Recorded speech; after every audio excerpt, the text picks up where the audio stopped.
अनुदान की अनुपूरक मांगे भी प्रस्तुत किए जाने की दिन भी चर्चा में ली गई है। Mister Manish Tiwari.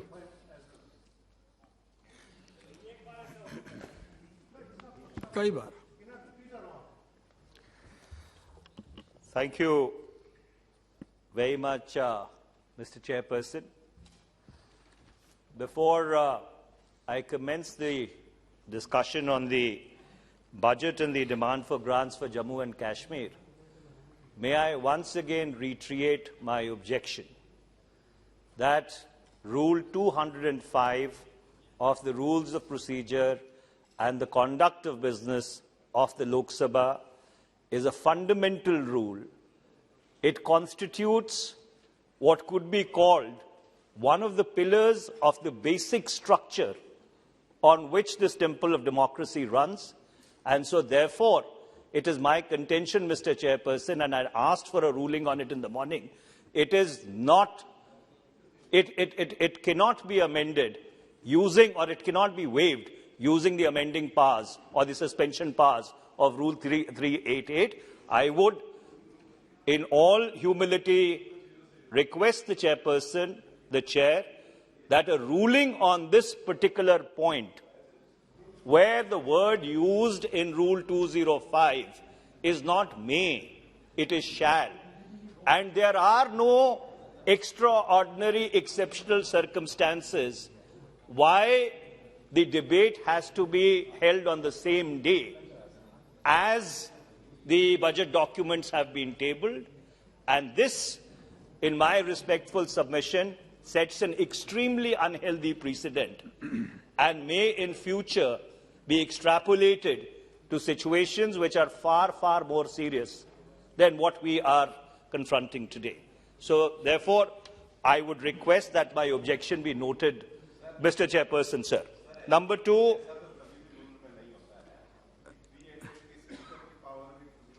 Yadav Sahab, I have requested for a ruling because in my estimation 205 I'm not Yadav Sahab, I am not yielding. मैं आपको डिस्टर्ब नहीं करना चाहता हूं, पर 388 में पावर स्पीकर को है, उसको अंडरमाइन नहीं करना। मैं यही आपको कहना चाहता हूं कि कुछ ऐसे रूल्स हैं जो इस नियमावली का बेसिक स्ट्रक्चर है और मैं इसके ऊपर अध्यक्ष महोदय से रूलिंग चाहता हूं कि क्या वो रूल जिसमें शब्द इस्तेमाल किया गया है the house shall not discuss, can those rules be suspended? Why did you do it in 2014? That also you please explain. Well, you should have pointed it out in 2014. You were sitting here, you should have pointed it out. That is not an excuse. Mr. Parliamentary Affairs Minister, you were sitting here on these benches. If we were doing wrong, why didn't you point it out at that point in time? Honorable Minister. Is that a defense? Sir, I'm sorry. That is not a defense. Sir, I would like to just say, you could have pointed out as one thing. No, he could have. Sir, let me say this. He could have pointed out as a very, very powerful line to say, but all of us will have to accept the chair's pronouncements. We followed that in 2014. Forgetting that, if you raise the question again, that the chair's ruling exists on this, even as far back as 2014. The issue shouldn't have been raised at all. There is a precedent. Mr. Chairperson, sir, I am asking for a ruling. In fact, I didn't yield to the Honourable Finance Minister, but notwithstanding that, if she wanted to make her point, well, she has that discretion. But I would again like to reiterate before I start this discussion, Mr. Chairperson, that on this particular point, with regard to the budget, which is the sacrosanct duty of this House, can a violation of procedure in this manner be done? My second fundamental objection, Mr. Chair, and I would request you, please do not subtract this from my time. Jammu and Kashmir is not the only union territory in this country. Jammu Kashmir कोई अकेला केंद्र शासित प्रदेश तो है नहीं, चंडीगढ़ भी है, लक्षद्वीप भी है, दमन और दीव भी है। तो मैं आपके माध्यम से अध्यक्ष जी सत्ता पक्ष से ये जानना चाहता हूं कि जम्मू कश्मीर के बजट के ऊपर इस सदन में अलग से चर्चा कैसे हो रही है और क्यों हो रही है। अगर आप ये परंपरा डालना चाहते हैं कि केंद्र शासित प्रदेशों के जो बजट हैं उनकी चर्चा इस सदन में होनी चाहिए, तो फिर तो सारे केंद्र शासित प्रदेशों के बजट की होनी चाहिए, फिर चंडीगढ़ के बजट की भी होनी चाहिए, फिर दमन दीव के बजट की भी होनी चाहिए, फिर लक्षद्वीप के बजट की भी होनी चाहिए। ये जम्मू कश्मीर के बजट के ऊपर अलग से चर्चा क्यों हो रही है, ये अध्यक्ष जी एक व्यवस्था का विषय है और इसके ऊपर भी मैं ये उम्मीद करूंगा कि चेयर की तरफ से इसके ऊपर कोई ना कोई रूलिंग दी जानी चाहिए कि क्या ये परंपरा अगर हम डाल रहे हैं तो अगली बारी हर केंद्र शासित प्रदेश के बजट की चर्चा इस हाउस में होगी। मुझे उससे कोई आपत्ति नहीं है, मैं उसका स्वागत करता हूं, but there can not be different strokes for different folks. Rules need to be applied in a uniform manner. एक चीज मैं स्पष्ट कर देना चाहता हूं, the record should be clear. Suspension of Rule 205 has been agreed by the House and not only by the Speaker. That was first approved here in the House. No. We asked for a division which was not allowed. Therefore, it is for the House to take a view whether any rule is to be suspended or not. When any such motion for suspension is brought before the House by Honourable Minister or any other member, subject to permission of Honourable Speaker. And the other point which you want a ruling, I think the matter is clear now. The House functions not only by rules and directions, House also functions on precedents. And many a time, we have a rules committee. Rules committee can consider if there is some difference during implementation of certain rules, then the rules committee will take cognizance of it. So in that respect, I believe what is being raised by Honourable Member Mr. Tiwari can also be deliberated in the rules committee. But final say is of Honourable Speaker and also of the House. Budget of Union Territories, I would just like to mention here, without legislature is included in demand for grants of the Union Ministry of Home Affairs. I think that settles. Let us start this. Let us start this. नहीं, सभापति महोदय,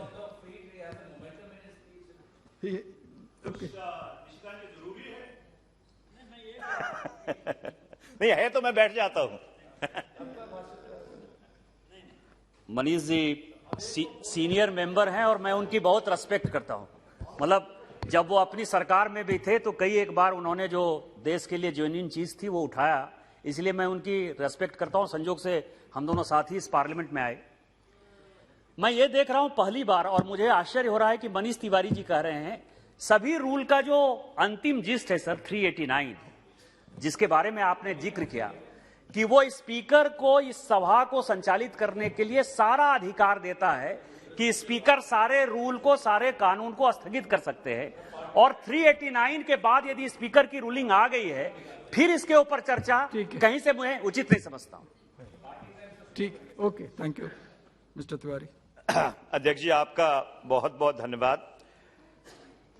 अध्यक्ष जी, मैं इस चर्चा की शुरुआत इस बात से करना चाहता हूं कि मुझे 12:45 पर ये जो बजट के कागज हैं ये प्राप्त हुए हैं, और मुझे नहीं लगता कि अगर आइंस्टाइन भी चाहते तो वो 1.25 घंटे में इस सारे जो बजट के दस्तावेज हैं, शायद 7 किताबें हैं, उनको अपने संज्ञान में ले पाते। और मैं अपने आप को कोई आइंस्टाइन नहीं मानता हूं, और इसलिए I would like to plead ignorance that I have not been able to read this budget. And I would like to place it on record that it is humanly possible to read this budget. और इसलिए और इसलिए क्योंकि जम्मू कश्मीर के ऊपर चर्चा है, budget उसका एक माध्यम है, तो जो एक सार्वजनिक जानकारी है जम्मू कश्मीर को लेकर, उसकी आर्थिक परिस्थिति को लेकर, उसके बारे में मैं अपना वक्तव्य इस सदन के समक्ष रखूंगा। मैंने बहुत जल्दी से कोशिश की कि जो माननीय वित्त मंत्री जी का बजट भाषण है जम्मू कश्मीर को लेकर, उसको पढ़ने की कोशिश करूं। उनके बजट भाषण के 35वें सफ़े पे जो पैरा 13.1 है, उसमें वो कहती हैं कि the budget 22-23 for union territory of Jammu and Kashmir shall focus on good governance, deepening grassroots democracy, accelerated development and inclusive growth, facilitating investment and industrial growth, infrastructural development for improving quality of life, and employment, youth initiatives, and women empowerment, and broadening social inclusion. अध्यक्ष जी, ये बहुत ही अच्छे अल्फाज हैं और जिसे अंग्रेजी में कहते हैं they are extremely noble sentiments. पर जो जमीन की हकीकत है, जो जमीनी परिस्थिति है, वो जमीनी परिस्थिति कुछ अलग है।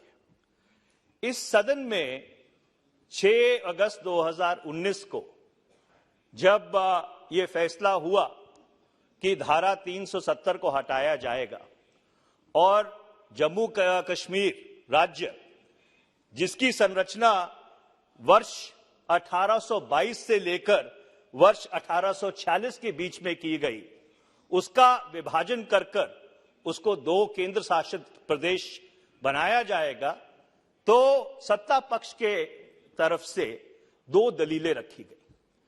पहली दलील ये रखी गई कि इस प्रक्रिया से जम्मू और कश्मीर का जो भारत के साथ विलय है वो और सुदृढ़ होगा, the state will be emotionally integrated. और दूसरा जो उद्देश्य बताया गया, इससे जम्मू और कश्मीर में जो विकास का कार्य है वो और तीव्र गति से होगा।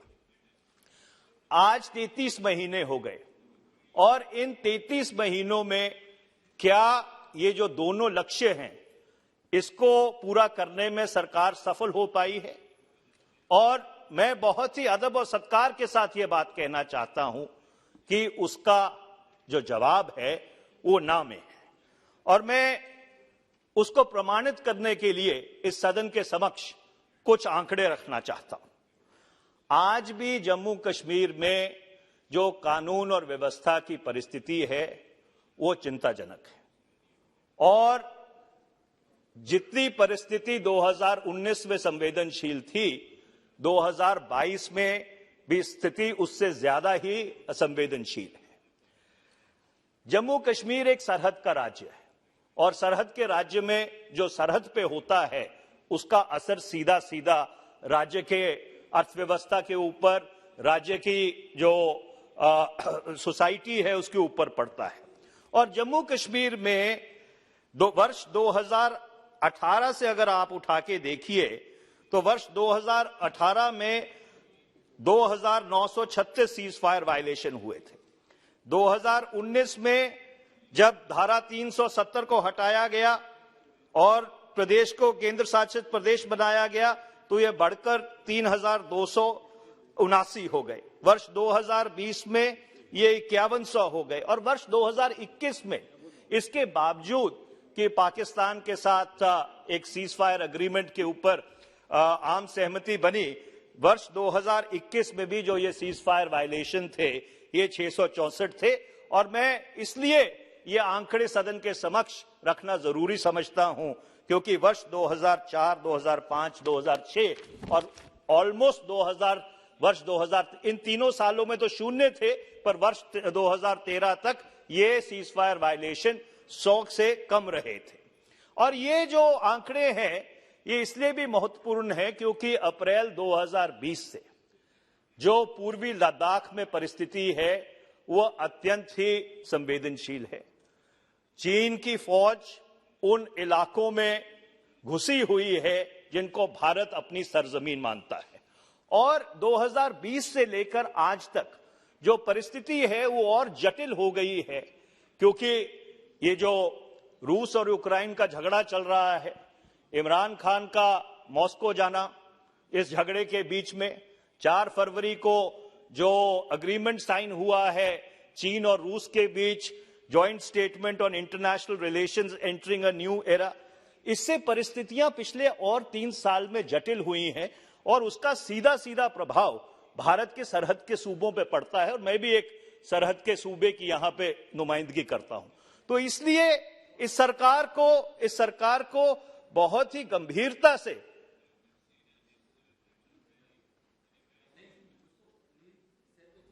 बोल रहे हैं जम्मू कश्मीर की व्यवस्था पे, वहाँ के वायलेंस पे, वहाँ की घटनाओं पे, उस पे जो उनका बयान आ रहा है वह बयान सही नहीं है, गलत है। आप हम नहीं, बिल्कुल।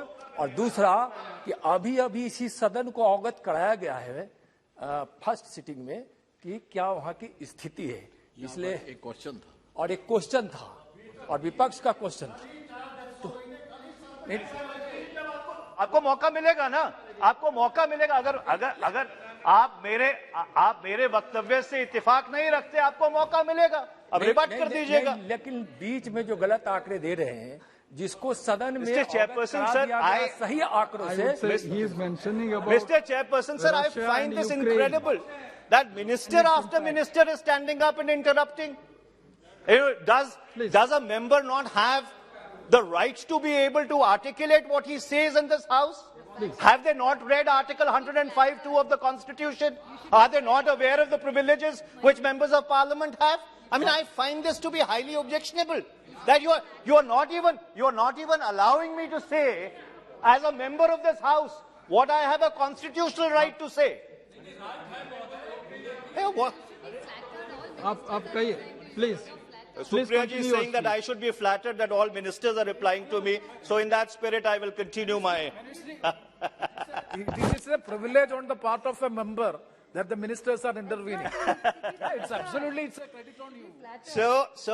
So मैं अध्यक्ष जी बहुत ही जिम्मेवारी से ये बात कह रहा हूं कि सरकार को इस पे बहुत गंभीरता से चिंता करनी चाहिए कि 2019 में जो कदम उठाए गए उससे जो भारत की सरहद के ऊपर परिस्थिति है वो सुदृढ़ हुई, मजबूत हुई कि उसके ऊपर जो चिंताएं हैं भारत की वो बढ़ी है।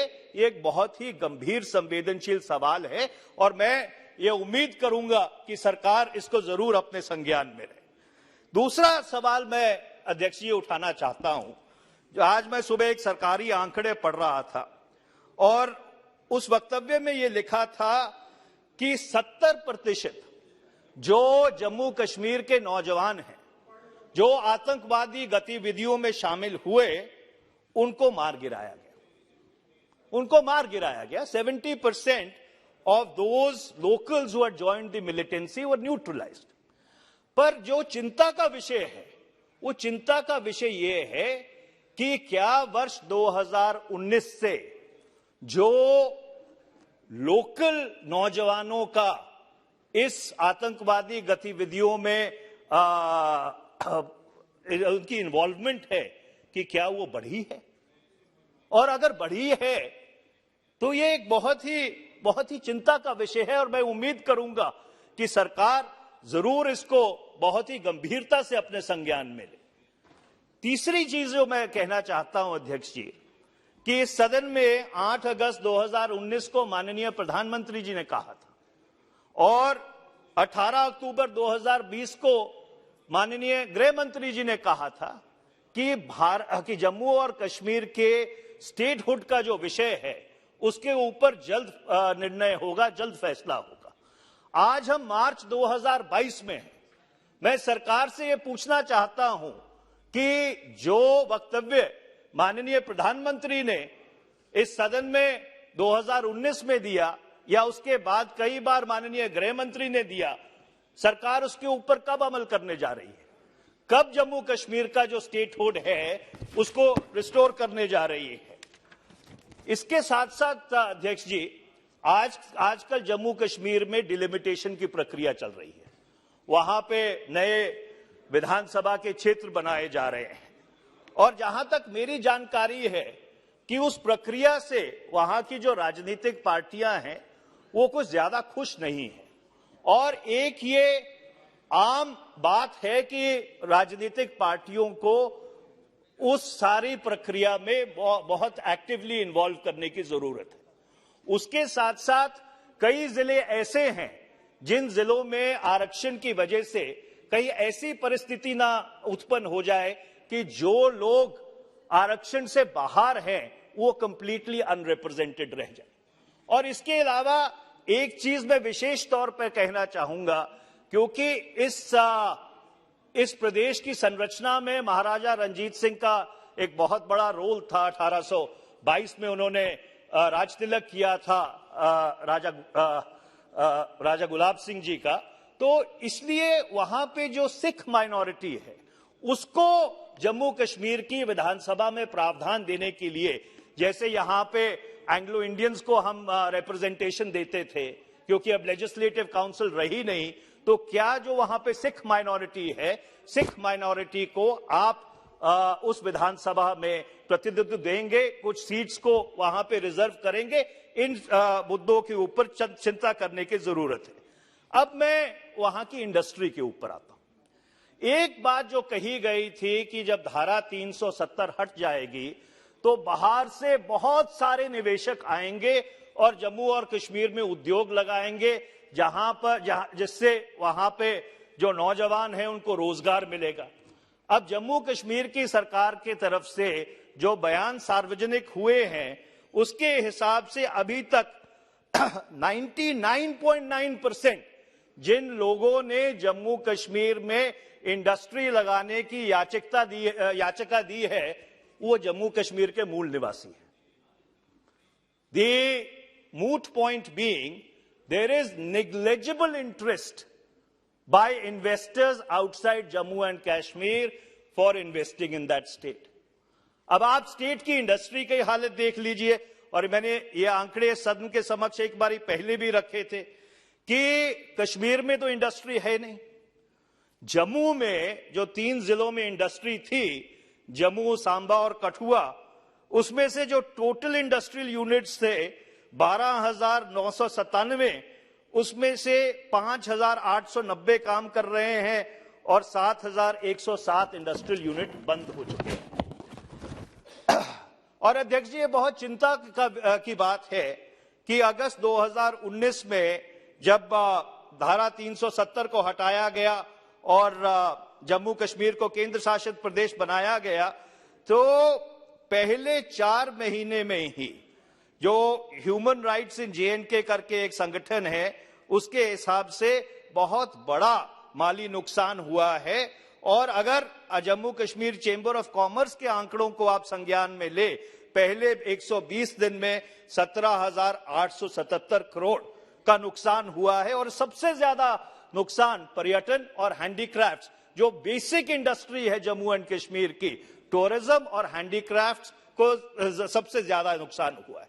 मैं ये सारी बातें सदन के समक्ष इसलिए रख रहा हूं क्योंकि इन पिछले 3 वर्षों में जम्मू कश्मीर एक बहुत ज्यादा ही कठिन परिस्थिति से गुजरा है। चाहे आप इंटरनेट शटडाउन्स की बात कर लीजिए, 5 अगस्त 2019 से मार्च 2020 तक 2,213 दिन इंटरनेट बंद रहा। मार्च 2020 से लेकर मार्च 2022 तक 100 बारी इंटरनेट को बंद करना पड़ा। जो अनएम्प्लॉयमेंट रेट था वो जम्मू कश्मीर का पूरे अगर भारत को संज्ञान में ले तो उस मात्रा में unemployment rate Jammu and Kashmir का अभी भी बहुत ऊपर है। इसके अलावा स्कूल बहुत सारे दिन वहां पे बंद रहे। तो कहने का मेरा तात्पर्य यह है अध्यक्ष जी कि जिस विचारात्मक उद्देश्य को लेकर यह सरकार अगस्त 2019 में चली थी कि आर्टिकल 370 को, धारा 370 को धराशायी करके और जम्मू कश्मीर को केंद्र शासित प्रदेश बनाकर जम्मू और कश्मीर का विकास, तरक्की, उनके नौजवानों को रोजगार,